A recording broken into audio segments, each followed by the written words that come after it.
ನಮಸ್ತೆ ಎಲ್ರಿಗೂ. Hi my dear student. Last ಕ್ಲಾಸಲ್ಲಿ 2.1 ಮೈಕ್ರೋ ಆರ್ಗಾನಿಸಮ್ಸ್ ಅಂದರೆ ಏನು, ಕ್ಲಾಸಿಫಿಕೇಶನ್ ಮತ್ತು ಎಕ್ಸಾಂಪಲ್ಸ್ ಆಫ್ ಮೈಕ್ರೋ ಆರ್ಗಾನಿಸಮ್ಸ್ನ ಸ್ಟಡಿ ಮಾಡಿದ್ವಿ. C next, this is the structure of virus. ಇದು ವೈರಸ್ನ ಚಿತ್ರ. ಇದು 2.5. Let's we go now. 2.2 wear do micro organisms leave. ಅಂದರೆ ಮೈಕ್ರೋ ಆರ್ಗಾನಿಸಮ್ಸ್ ಅಂದರೆ ಏನು, ಅದ್ರ ಬಗ್ಗೆ ತಿಳ್ಕೊಂಡಿದ್ರಿ. ಹಾಗಾದರೆ ಅದು ಎಲ್ಲಿ ವಾಸಿಸುತ್ತೆ, ಎಲ್ಲೆಲ್ಲಿರುತ್ತೆ? ಫಸ್ಟ್ ಸ್ಟಾರ್ಟಿಂಗಲ್ಲೇ ಹೇಳಿದ್ದೀವಿ, ನಮ್ಮ ಸುತ್ತಮುತ್ತ ಎಲ್ಲ ಕಡೆ ಇರುತ್ತೆ, ಆದರೆ ಅದು ನಮ್ಮ ಕಣ್ಣಿಗೆ ಕಾಣಿಸಲ್ಲ ಅಂತೇಳಿ. ಹಾಗಾದರೆ ಎಲ್ಲೆಲ್ಲಿ ವಾಸಿಸುತ್ತೆ ಇದು ಅಂತೇಳಿ. See, microorganisms may be single cell like bacteria, some algae and protozoa or multicellular such as many alga and fungi. ಸೂಕ್ಷ್ಮಾಣುಜೀವಿಗಳು, microorganisms may be single cell. ಕೆಲವೊಂದು ಸೂಕ್ಷ್ಮಾಣುಜೀವಿಗಳು ಒಂದೇ ಒಂದು ಜೀವಕೋಶದಿಂದ ಮಾಡಲ್ಪಟ್ಟಿರುತ್ತೆ. Like bacteria. ಬ್ಯಾಕ್ಟೀರಿಯಾ ಇದೆ ನೋಡಿ, ಅದ್ರ ಚಿತ್ರ ನೋಡೋಣ. ಇದೆ ನೋಡಿ ಬ್ಯಾಕ್ಟೀರಿಯಾ. ಇವೆಲ್ಲ ನೋಡಿ ಸಿಂಗಲ್ ಸೆಲ್, ಇವೆಲ್ಲ ಒಂದೊಂದೇ ಈ ಥರ ಜೀವಕೋಶಗಳಿಂದ ಮಾಡಲ್ಪಟ್ಟಿರುತ್ತೆ. ಇನ್ನು ಕೆಲವು ಸಮ್ ಆಲ್ಗೆ ಶೈವಲ ಆ್ಯಂಡ್ ಪ್ರೋಟೋಜೋವಾ ಆರ್ ಮಲ್ಟಿಸೆಲ್ಯುಲಾರ್. ಕೆಲವೊಂದು ಶೈವಲಗಳು ಮತ್ತು ಪ್ರೋಟೋಜೋವಾಗಳು ಮಲ್ಟಿಸೆಲ್ಯುಲಾರ್ ಅಂದರೆ ನೋಡಿ, ಅದರಲ್ಲಿ ಸಿಂಗಲ್ ಸೆಲ್ ಇದೆ. ಇದರೊಳಗೆ ನೋಡಿ ನ್ಯೂಕ್ಲಿಯಸ್ ಇದೆ, ಇದು ಆಂಟೆನಾ ಇದೆ, ಫ್ಲಾಜೆಲ್ಲ ಇದೆ ನೋಡಿ. ಎಷ್ಟೊಂದು ಬೇರೆ ಬೇರೆ ಥರ ನೋಡಿ, ಇಲ್ಲಿ ಫ್ಲಾಜೆಲ್ಲ ಪ್ರೋಟೋಜೋವಾದಲ್ಲಿ ಎಷ್ಟೊಂದು, ಇದರೊಳಗಡೆ ಎಷ್ಟೊಂದು ಜೀವಕೋಶಗಳಿದೆ. ಸೈಟೋಪ್ಲಾಸಮ್ ಇದೆ ಅಲ್ವಾ, ನ್ಯೂಕ್ಲಿಯಸ್ ಇದೆ, ಎಷ್ಟೊಂದು ಈ ರೀತಿಯಾದ ಅನೇಕ ಜೀವಕೋಶಗಳು ಒಂದು ಜೀವಿಯೊಳಗೆ ಇರುತ್ತೆ. ಅಮೀಬಾ ಇದ್ರೊಳಗೆ ಈ ಥರ. ಅರ್ಥ ಆಗ್ತಿದ್ಯಾ? ಸಮ್ ಆಲ್ಗೆ ಅಂದರೆ ಶೈವಲ ಆ ಥರ ಇರುತ್ತೆ. ಪ್ರೋಟೋಜೋವನು ಪ್ಯಾರಾಮಿಷಿಯಮ್ ಇದೆಯಲ್ಲ ಆ ಥರ ಇರುತ್ತೆ. ಅದೆಲ್ಲ ಏನು ಮಲ್ಟಿಸೆಲ್ಯುಲರ್, ಅನೇಕ ಜೀವಕೋಶಗಳಿಂದ ಮಾಡಲ್ಪಟ್ಟಿರುತ್ತೆ. Such as many algae and fungi. ಅದೇ ಥರ ಕೆಲವೊಂದು ಶಿಲೀಂಧ್ರ ಮತ್ತು ಶೈವಲಗಳು ಸಹ ಮಲ್ಟಿಸೆಲ್ಯುಲಾರ್, ಹೆಚ್ಚು ಜೀವಕೋಶಗಳಿಂದ ಮಾಡಲ್ಪಟ್ಟಿರುತ್ತೆ. They live in all types of environment. ಈ ಸೂಕ್ಷ್ಮಾಣುಜೀವಿಗಳು ಎಲ್ಲಿ ವಾಸಿಸುತ್ತೆ? ಎಲ್ಲ ಥರದ ವಾತಾವರಣದಲ್ಲೂ, ಎಲ್ಲ ಥರದ ಪರಿಸರದಲ್ಲೂ ವಾಸಿಸುತ್ತೆ. They live in all types of environment ranging from ice cold climate to hot springs. ಎಲ್ಲಿಂದ ಎಲ್ಲಿವರೆಗೆ? ತುಂಬ ಐಸ್ ಕೋಲ್ಡ್ ಇರುತ್ತಲ್ಲ, ತುಂಬ ಚಳಿ, ತುಂಬ ಐಸ್ ಕೋಲ್ಡ್ ವಾತಾವರಣದಲ್ಲೂ ಇರುತ್ತೆ ಸೂಕ್ಷ್ಮಾಣುಜೀವಿಗಳು. ಮತ್ತು ಹಾಟ್ ಸ್ಪ್ರಿಂಗ್, ತುಂಬ ಬಿಸಿ ಇರ್ತಕ್ಕಂತಹ ಈ ರಾಜಸ್ಥಾನ, ಎಲ್ಲಿ ತುಂಬ ಬಿಸಿ ಇರುತ್ತೆ, ಹಾಟ್ ಅಂತಹ ವಾತಾವರಣದಲ್ಲೂ ಇರುತ್ತೆ. ಆ್ಯಂಡ್ ಡೆಸರ್ಟ್, ಮರುಭೂಮಿಯಲ್ಲೂ ಇರುತ್ತೆ. ಟು ಮಾರ್ಷಿ ಲ್ಯಾಂಡ್, ಮರುಭೂಮಿಯಲ್ಲಿ, ಕರಾವಳಿ ಪ್ರದೇಶಗಳಲ್ಲಿ ಹೆಚ್ಚು ನೀರಿರ್ತಕ್ಕಂಥ ಕಡೆ, ಹೆಚ್ಚು ಐಸ್ ಇರ್ತಕ್ಕಂಥ ಕಡೆ, ಒಣಭೂಮಿಯಲ್ಲಿ, ಎಲ್ಲ ಕಡೆಯಲ್ಲೂ ಮಾರ್ಷಿಲ್ಯಾಂಡ್ ಅಂದರೆ ಒಣಭೂಮಿ, ಅಲ್ಲೂ ಸಹ ಇರುತ್ತೆ. They are also found inside the bodies of animals including humans. ಬರೀ ಸುತ್ತಮುತ್ತ ನಮ್ಮ ವಾತಾವರಣದಲ್ಲಿ ಬರೀ ಚಳಿ ಇರ್ತಕ್ಕಂಥ ಪ್ರದೇಶದಲ್ಲಿ, ಬೇಸಿಗೆ ಇರ್ತಕ್ಕಂಥ ಪ್ರದೇಶದಲ್ಲಿ, ಮರುಭೂಮಿಯಲ್ಲಿ ಇಲ್ಲಿ ಮಾತ್ರ ಕಂಡುಬರಲ್ಲ. ಎಲ್ಲಿ? ನಮ್ಮ ಬಾಡಿ ಒಳಗಡೆ, inside the bodies of animal, ಪ್ರಾಣಿಗಳ ದೇಹದ ಒಳಗಡೆನೂ ಇರುತ್ತಂತೆ. ಇನ್ಕ್ಲೂಡ್ ಅನಿಮಲ್ಸ್, ನಮ್ಮ ಮನುಷ್ಯನ ದೇಹದ ಒಳಗಡೆನೂ ಇರುತ್ತೆ, ಪ್ರಾಣಿಗಳ ದೇಹದ ಒಳಗಡೆನೂ ಈ ಮೈಕ್ರೋ ಆರ್ಗಾನಿಸಮ್ಸು ವಾಸಿಸುತ್ತೆ. Some microorganisms grow on other organisms while other exist freely. ಕೆಲವೊಂದು ಸೂಕ್ಷ್ಮಾಣುಜೀವಿಗಳು ಮತ್ತೊಂದು ಜೀವಿಗಳ ದೇಹದ ಒಳಗಡೆ ಸೇರಿಕೊಂಡು ಆರಾಮಾಗಿ, ಫ್ರೀಲಿ ಎಕ್ಸಿಸ್ಟೆಡ್, ಆರಾಮಾಗಿ ಅದರೊಳಗಡೆ ಜೀವನವನ್ನು ಮಾಡುತ್ತೆ. See 2.3 microorganisms and us. ಸೂಕ್ಷ್ಮಾಣುಜೀವಿಗಳು ಮತ್ತು ನಾವು ಏನು, ನಮಗೂ ಸೂಕ್ಷ್ಮಾಣುಜೀವಿಗಳಿಗೂ ಏನು ಸಂಬಂಧ ನೋಡೋಣ. ಓಕೆನಾ?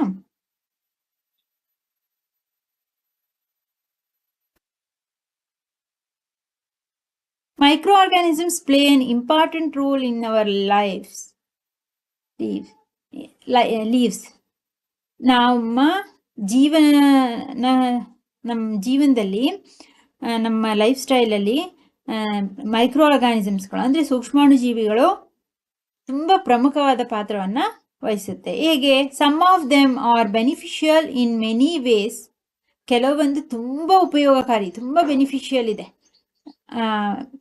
ಅರ್ಥ ಆಯ್ತಾ? ಮೆನಿ ವೇಸ್, ತುಂಬ ಥರದಲ್ಲಿ ಸೂಕ್ಷ್ಮಾಣುಜೀವಿಗಳು ನಮಗೆ ಉಪಯೋಗಕ್ಕಿದೆ. ವೆರಾಸ್ ಸಮ್ ಅದರ್ಸ್ ಆರ್ ಹಾರ್ಮ್ಫುಲ್. ಅದೇ ರೀತಿ ಕೆಲವೊಂದು ಸೂಕ್ಷ್ಮಾಣುಜೀವಿಗಳು ನಮಗೆ ಹಾನಿಯನ್ನು ಉಂಟು ಮಾಡುತ್ತೆ. ಹಾರ್ಮ್ಫುಲ್ ಅಂದರೆ ಹಾನಿ. ಆ್ಯಂಡ್ ಕಾಸಸ್ ಡಿಸೀಸ್, ಅದಲ್ಲದೆ ರೋಗಗಳನ್ನು ಉಂಟು ಮಾಡುತ್ತೆ. Let us study about them the detail. ಹಾಗಾದರೆ ನಮಗೆ ಉಪಯೋಗ ಆಗ್ತಕ್ಕಂಥ ಮೈಕ್ರೋ ಆರ್ಗಾನಿಸಮ್ಸ್ ಯಾವುದು, ರೋಗವನ್ನು ಉಂಟು ಮಾಡುವಂಥ ಮೈಕ್ರೋ ಆರ್ಗಾನಿಸಮ್ಸ್ ಯಾವುದು, ಹಾನಿಯನ್ನು ಉಂಟು ಮಾಡುವಂಥ ಮೈಕ್ರೋ ಆರ್ಗಾನಿಸಮ್ಸ್ ಯಾವುದು ನೋಡೋಣ. C friendly micro organism. First friend ಆಗಿರುವಂಥ ಮೈಕ್ರೋ ಆರ್ಗಾನಿಸಮ್ಸ್ನ ನೋಡ್ಬೇಡ ಅಲ್ವಾ. ಫ್ರೆಂಡೇ ತಾನೇ ಮುಖ್ಯ ಎನಿಮಿಗಿಂತ, ಎನಿಮಿನೂ ಅಷ್ಟೇ ಮುಖ್ಯ ಅಲ್ವಾ. First enemy ಕಂಡ್ಕೊಂಡ್ರೆ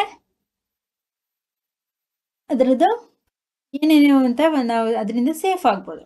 okay, see microorganisms are used for various purpose. ಸೂಕ್ಷ್ಮಾಣುಜೀವಿಗಳು ಎಷ್ಟೋ ತರನಾದ ಬೇರೆ ಬೇರೆ ರೀತಿಯಲ್ಲಿ ಉಪಯೋಗಕ್ಕೆ ಬರುತ್ತೆ. They are used in the preparation of curd, bread and cake. ಯಾವುದ್ಯಾವುದರಲ್ಲಿ?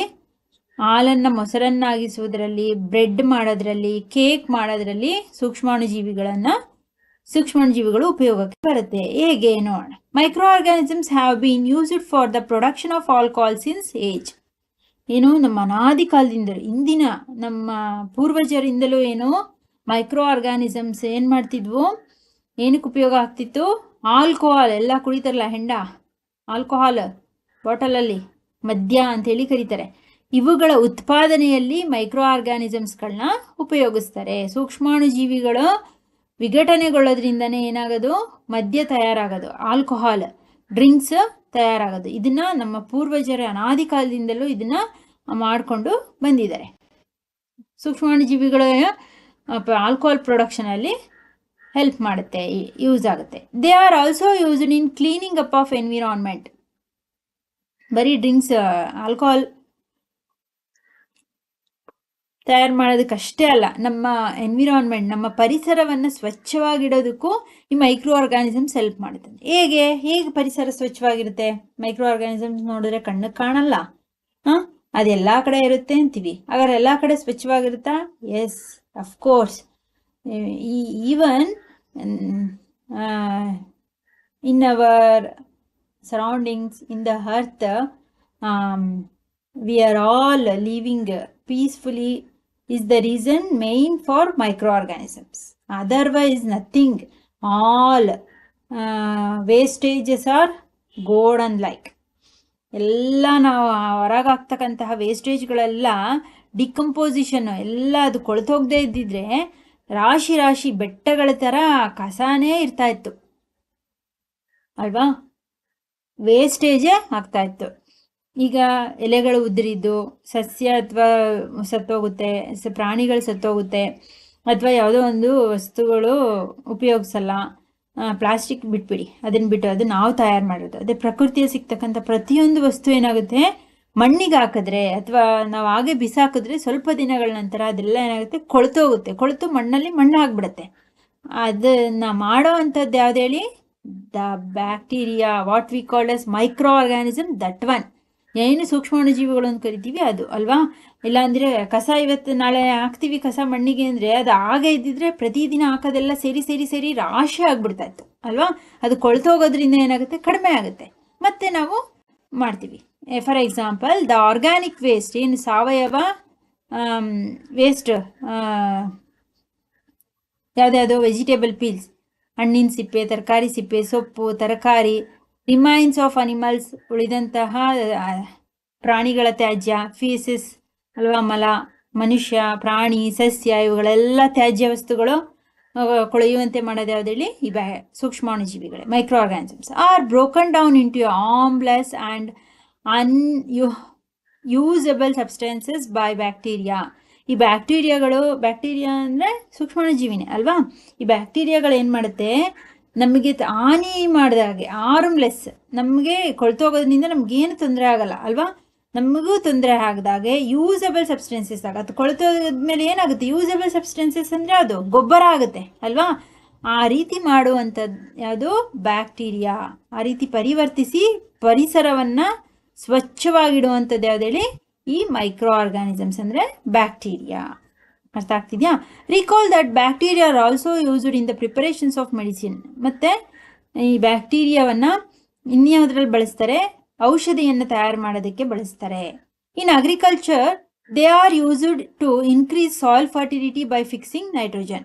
ಅಗ್ರಿಕಲ್ಚರಲ್ಲಿ, ಕೃಷಿಯಲ್ಲಿ, ವ್ಯವಸಾಯದಲ್ಲಿ ಈ ಬ್ಯಾಕ್ಟೀರಿಯಾವನ್ನು ಏನಾಗಿ ಬಳಸ್ತಾರೆ? Soil increase in soil fertility ಅಂತೆ. ಹೇಗೆ ಇನ್ಕ್ರೀಸ್ ಆಗುತ್ತೆ? ಫಸ್ಟ್ ಲೆಸನಲ್ಲಿ ಓದಿದ್ದೀರಾ. ಬ್ಯಾಕ್ಟೀರಿಯಾ, ಯಾವ ಬ್ಯಾಕ್ಟೀರಿಯಾ ಇರುತ್ತೆ? ಮಣ್ಣಿನ ಇದು ಲೆಗ್ಯುಮಿನಸ್ ಪ್ಲಾಂಟ್ಸಲ್ಲಿ, ದ್ವಿದಳ ಧಾನ್ಯದ ಸಸ್ಯಗಳಲ್ಲಿ ರೈಸೋಬಿಯಂ ಎಂಬ ಬ್ಯಾಕ್ಟೀರಿಯಾ ಇರುತ್ತೆ. ಆ ಬೇರುಗಳ ಗಂಟುಗಳಲ್ಲಿ ಆ ಬ್ಯಾಕ್ಟೀರಿಯಾ ಇರುತ್ತೆ. ಆ ಬ್ಯಾಕ್ಟೀರಿಯಾ ಏನು ಮಾಡುತ್ತೆ? ವಾತಾವರಣದಲ್ಲಿರ್ತಕ್ಕಂತಹ ನೈಟ್ರೋಜನನ್ನು ಹೀರ್ಕೊಂಡು ಮಣ್ಣಿಗೆ ಕಳಿಸುತ್ತೆ. ಆ ಸಸ್ಯಗಳು ಹೀರ್ಕೊಳ್ಳೋದಕ್ಕೆ ಹೆಲ್ಪ್ ಆಗುವಾಗ ಫಿಕ್ಸಿಂಗ್ ನೈಟ್ರೋಜನ್ ಇರಿಸಿ ಮಣ್ಣಿನಿಂದ ಸಸ್ಯಗಳು ಹೀರ್ಕೊಳ್ಳೋಕೆ ಅನುಕೂಲವಾಗುವಂತಹ ನೈಟ್ರೋಜನ್ ಆಗಿ ಪರಿವರ್ತಿಸೋದೆ ಅದು ಆ ಲೆಗ್ಯುಮಿನಸ್ ಪ್ಲಾಂಟ್ಸಲ್ಲಿ ಇರ್ತಕ್ಕಂತಹ ರೈಸೋಬಿಯಂ ಎಂಬ ಬ್ಯಾಕ್ಟೀರಿಯಾ. ನೋಡಿ, ಮಣ್ಣಿನ ಫಲವತ್ತತೆ ಹೆಚ್ಚಿಸೋದಕ್ಕೆ ಮತ್ತು ನೈಟ್ರೋಜನ್ ಫಿಕ್ಸಿಂಗ್ ಮಾಡೋದಕ್ಕೆ, ಉಪಯುಕ್ತ ನೈಟ್ರೋಜನ್ ಆಗಿ ಪರಿವರ್ತನೆ ಮಾಡಿಕೊಡುವಂತಹ ಬ್ಯಾಕ್ಟೀರಿಯಾಗಳು ಸಹ ಮಣ್ಣಿನಲ್ಲಿ ಇದ್ದಾವೆ. ಅದಕ್ಕೋಸ್ಕರ ಬ್ಯಾಕ್ಟೀರಿಯಾಗಳೇನು ಪ್ರಕೃತಿಯನ್ನು ಸ್ವಚ್ಛಗೊಳಿಸೋದು ಮತ್ತು ಸಾಯಿಲ್ ಫರ್ಟಿಲಿಟಿ, ಮಣ್ಣಿನ ಫಲವತ್ತತೆಯನ್ನು ಜಾಸ್ತಿ ಮಾಡೋದು ಮತ್ತು ಮೆಡಿಸಿನಲ್ಲಿ ಬಳಸ್ತಾರೆ. ಇದಿಷ್ಟು ಬ್ಯಾಕ್ಟೀರಿಯಾದು ಯೂಸಸ್. ಅರ್ಥ ಆಯ್ತಾ? ಎಷ್ಟು ಉಪಯೋಗ ಇದೆ ನಮಗೆ ಅಂತೇಳಿ. Yes, making of curd and bread. ಅದೇ ಥರ ಏನು ಮೊಸರು ಮತ್ತು ಬ್ರೆಡ್ಡನ್ನು ಹೇಗೆ ತಯಾರು ಮಾಡೋದು? You have learn in class 7 that milk is turned into curd by bacteria. 7th ಸ್ಟ್ಯಾಂಡರ್ಡಲ್ಲಿ ಓದಿರ್ತೀರಾ. ಹಾಲನ್ನು ಮೊಸರನ್ನಾಗಿ ಪರಿವರ್ತಿಸೋದು ಅದು ಬ್ಯಾಕ್ಟೀರಿಯಾ. ಯಾವುದು ಆ ಬ್ಯಾಕ್ಟೀರಿಯಾ ನೇಮು? ಹಾಲನ್ನು ಮೊಸರನ್ನಾಗಿ ಪರಿವರ್ತಿಸುವಂತಹ ಬ್ಯಾಕ್ಟೀರಿಯಾ ಕೊಟ್ಟಿದ್ದಾರೆ ಇದರಲ್ಲಿ, ನೋಡೋಣ. I saw that my mother added a little curd to warm milk to set curd for the next day. I wonder why. Boojho Paheli ಹೇಳ್ತಾ ಇದ್ದಾಳೆ, ನಮ್ಮಮ್ಮ ಸ್ವಲ್ಪ ಬೆಚ್ಚಗಿರೋ ಹಾಲಿಗೆ ಸ್ವಲ್ಪ ಮೊಸರು ಲಿಟಲ್ ಕರ್ಡ್ ಆ್ಯಡ್ ಮಾಡೋದನ್ನು ನೋಡಿದ್ದೀನಿ. ಬೆಳಗ್ಗೆ ಎದ್ದು ನೆಕ್ಸ್ಟ್ ಡೇಗೆ ನೋಡಿದ್ರೆ ಅದೆಲ್ಲ ಫುಲ್ಲು ಮೊಸರಾಗ್ಬಿಟ್ಟಿರುತ್ತೆ. ನಂಗೆ ತುಂಬ ಆಶ್ಚರ್ಯ ಆಗುತ್ತೆ ಅಂತ. ಯಾಕೆ? Curd contains several microorganisms. ಮೊಸರಿನಲ್ಲಿ ಸಾವಿರಾರು ಸೂಕ್ಷ್ಮಾಣುಜೀವಿಗಳಿರುತ್ತೆ. Of these the bacterium lactobacillus. ಮೊಸರಿನಲ್ಲಿರ್ತಕ್ಕಂಥ ಬ್ಯಾಕ್ಟೀರಿಯಾ ಯಾವುದು? ಲ್ಯಾಕ್ಟೋಬ್ಯಾಸಿಲಸ್ ಎಂಬ ಬ್ಯಾಕ್ಟೀರಿಯಾ ಇರುತ್ತೆ. Promotes the formation of curds. ಇದೇನು ಮಾಡುತ್ತೆ? ಏನಕ್ಕೆ ಪ್ರಮೋಟ್ಸ್ ಮಾಡುತ್ತೆ? ಮೊಸರನ್ನಾಗಿ ಪರಿವರ್ತಿಸೋ ಹಾಲನ್ನು ಮೊಸರನ್ನಾಗಿ ಪರಿವರ್ತಿಸುವಂತೆ ಉತ್ತೇಜನವನ್ನು ಕೊಡುತ್ತೆ. It multiplies the milk and converts into the curd. ಹಾಲಿನ ಕಣಗಳೆಲ್ಲ ಮಲ್ಟಿಪಲ್ ಆಗಿ ಏನಾಗಿ ಕನ್ವರ್ಟ್ ಆಗುತ್ತೆ? ಮೊಸರನ್ನಾಗಿ ಈ ಬ್ಯಾಕ್ಟೀರಿಯಾ ಪರಿವರ್ತಿಸುತ್ತೆ. ಇಲ್ಲಿ ನೋಡಿ, ಇಟ್ ಮಲ್ಟಿಪ್ಲೈಸ್ ಇನ್ ಮಿಲ್ಕ್. ಹಾಲನ್ನು ಮಲ್ಟಿಪಲ್ ಮಾಡುತ್ತೆ ಏನಾಗಿ? And converts into curd. ಹಾಲಿನ ಎಲ್ಲ ಕಣಗಳು ಮೊಸರಾಗಿ ಪರಿವರ್ತಿಸೋದಕ್ಕೆ ಈ ಲ್ಯಾಕ್ಟೋಬ್ಯಾಸಿಲಸ್ ಎಂಬ ಬ್ಯಾಕ್ಟೀರಿಯಾ ಸಹಾಯ ಮಾಡುತ್ತೆ. ಆ ರೀತಿ ಉತ್ಪಾದನೆಯನ್ನು ಮಾಡುತ್ತೆ. ಫಾರ್ಮೇಷನ್ ಅಂದರೆ ಉತ್ಪಾದನೆ. ಅರ್ಥ ಆಯ್ತಾ? Bacteria are also involved in the making of cheese. ಇದು ಅದಲ್ಲದೆ ಏನು ಬ್ಯಾಕ್ಟೀರಿಯಾಗಳ ಇನ್ನೇನೇನು ತಯಾರು ಮಾಡೋದಕ್ಕೆ ಉಪಯೋಗ? ಗಿಣ್ಣು, ಚೀಸ್, ಪಿಕಲ್ಸ್, ಉಪ್ಪಿನಕಾಯಿ, ಆ್ಯಂಡ್ ಅದರ್ ಫುಡ್ ಐಟಮ್ಸ್. ಇದಲ್ಲದೆ ಇತರ ಆಹಾರಗಳು.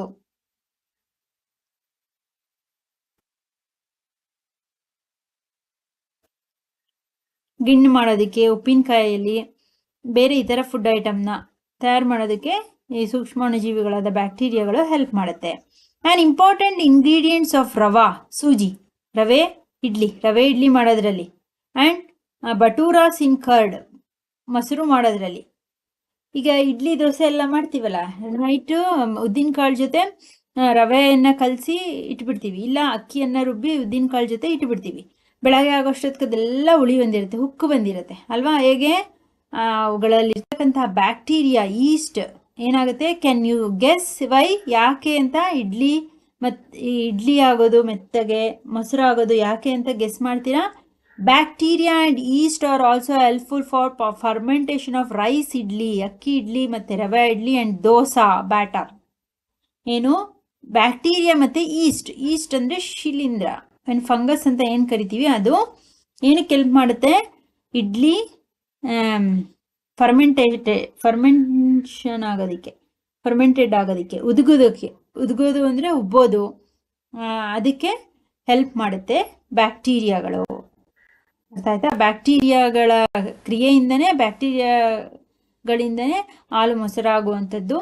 ಮತ್ತು ಇಡ್ಲಿ ದೋಸೆ ಎಲ್ಲ ಅಷ್ಟು ಮೆತ್ತಗೆ ಸಾಫ್ಟಾಗಿ ಸ್ಪಂಜ್ ಥರ ಬರೋದು, ಕೇಕ್ ಇರ್ಬೋದು, ಬ್ರೆಡ್ ಇರ್ಬೋದು, ಅದೆಲ್ಲ ಬ್ಯಾಕ್ಟೀರಿಯಾಗಳ ಉದುಗುವಿಕೆಯಿಂದನೇ ಆಗುವಂಥದ್ದು. ಆಕ್ಟಿವಿಟಿ 2.3 ನೋಡಿ. Take A half kg flour, atta or maida, add some sugar and mix with warm water. Add a small amount of yeast powder and knead to make soft dot. What dot ಅಂದರೆ ಹಿಟ್ಟು. What do you observe after 2 hours? Did you find the dot rising? ಅಂದರೆ ಮೈದಾನೋ ಅಥವಾ ಗೋಧಿ ಹಿಟ್ಟನ್ನು ತಗೊಳ್ಳಿ, ಅದಕ್ಕೆ ಸ್ವಲ್ಪ salt ಹಾಕಿ, ಅದಕ್ಕೆ ಸ್ವಲ್ಪ ಬಿಸಿ ನೀರು ಹಾಕಿ, ಅದನ್ನು ಚೆನ್ನಾಗಿ ಹಿಟ್ಟನ್ನು ಕಲಸಿ, ಅದಕ್ಕೆ ಸ್ವಲ್ಪ ಈಸ್ಟ್ ಪೌಡರನ್ನು ಆ್ಯಡ್ ಮಾಡಿ 1-2 ಗಂಟೆ ಬಿಟ್ಟು ನೋಡಿ ಏನಾಗಿರುತ್ತೆ. ಮೈದಾ ವಿತ್ ಈಸ್ಟ್ ಪೌಡರ್, ಮೈದಾ ಮತ್ತು ಈಸ್ಟ್ ಪೌಡರ್ ಹಾಕಿ ಹಿಟ್ಟು ಕಲಿಸಿದ್ದೀರಾ, ಈ ಥರ ರೈಸ್ ಆಗಿರುತ್ತೆ, ಉಬ್ಬಿಕೊಂಡಿರುತ್ತೆ. ಗೊತ್ತಾಯ್ತಾ? East reproduces rapidly and produces carbon dioxide during respiration. East ಏನು ಮಾಡುತ್ತೆ, ಅದು ಉಸಿರಾಡಬೇಕಾದ್ರೆ ಈಸ್ಟ್ ರಿಪ್ರೊಡ್ಯೂಸಸ್ ರ್ಯಾಪಿಡ್ಲಿ, ಬೇಗ ಉತ್ಪಾದನೆ ಆಗುತ್ತೆ ಈಸ್ಟು. ಯಾವಾಗ? And produces carbon dioxide during respiration. Yeast ಉಸಿರಾಡಬೇಕಾದ್ರೆ ಏನನ್ನ ಪ್ರೊಡ್ಯೂಸ್ ಮಾಡುತ್ತೆ? ಕಾರ್ಬನ್ ಡೈಆಕ್ಸೈಡ್ನ release ಮಾಡುತ್ತಂತೆ.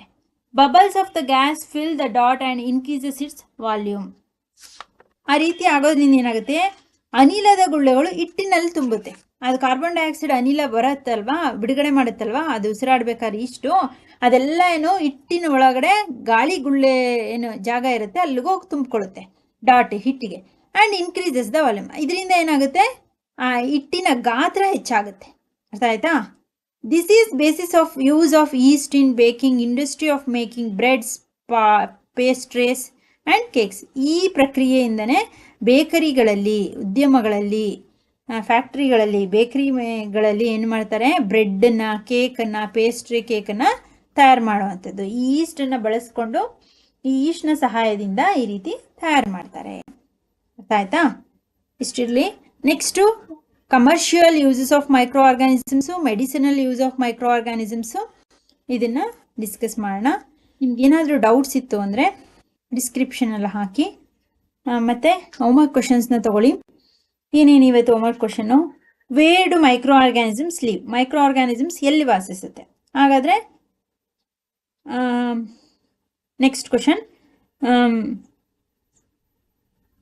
Which micro organisms is helps to milk to curd? ಯಾವ ಮೈಕ್ರೋ ಆರ್ಗ್ಯಾನಿಸಮ್ಸ್ ಹಾಲನ್ನು ಮೊಸರನ್ನಾಗುತ್ತೆ? ಅಂದರೆ ವಿಚ್ ಬ್ಯಾಕ್ಟೀರಿಯಾ, ಯಾವ ಬ್ಯಾಕ್ಟೀರಿಯಾ? ಮೈಕ್ರೋ ಆರ್ಗ್ಯಾನಿಸಮ್ಸ್ ಅಂದರೆ ಅದರಲ್ಲಿ ಬ್ಯಾಕ್ಟೀರಿಯಾದಲ್ಲೇ ಬ್ಯಾಕ್ಟೀರಿಯಾ ನೇಮ್. ಆಯ್ತಾ? Which bacteria is helps to convert milk to curd? ಹಾಲನ್ನು ಮೊಸರನ್ನಾಗಿಸುವ ಬ್ಯಾಕ್ಟೀರಿಯಾ ಅದು. ಮತ್ತು what are the uses of bacteria? ಏನೇನು ಯೂಸಸ್ ಇದೆ ಬ್ಯಾಕ್ಟೀರಿಯಾದು? ಈ 3 ಕ್ವಶನ್ಸ್ಗಳಿಗೆ ಆನ್ಸರ್ ಮಾಡಿ. You should read in your text book after listening the class ಕೇಳಿದ ಮೇಲೆ ನಿಮ್ಮ ಟೆಕ್ಸ್ಟ್ ಬುಕ್ನ ರೀಡ್ ಮಾಡಿ, ಇಂಪಾರ್ಟೆಂಟ್ ವರ್ಡ್ಸ್ನ ಅಂಡರ್ಲೈನ್ ಮಾಡಿಕೊಂಡು ಆನ್ಸರ್ ಮಾಡಿ. ಓಕೆನಾ? ಓಕೆ ಮೈ ಡಿಯರ್ ಸ್ಟೂಡೆಂಟ್, ಏನಾದ್ರು ಡೌಟ್ಸ್ ಇತ್ತು ಅಂದರೆ ಡಿಸ್ಕ್ರಿಪ್ಷನಲ್ಲಿ ಹಾಕಿ. ಅರ್ಥ ಆಗಲಿಲ್ಲ ಅಂದರೆ, ಇನ್ನೂ ಎಕ್ಸ್ಪ್ಲನೇಷನ್ ಬೇಕು ಅಂದರೆ ಯಾವುದಕ್ಕೂ. ಓಕೆನಾ? Thank you.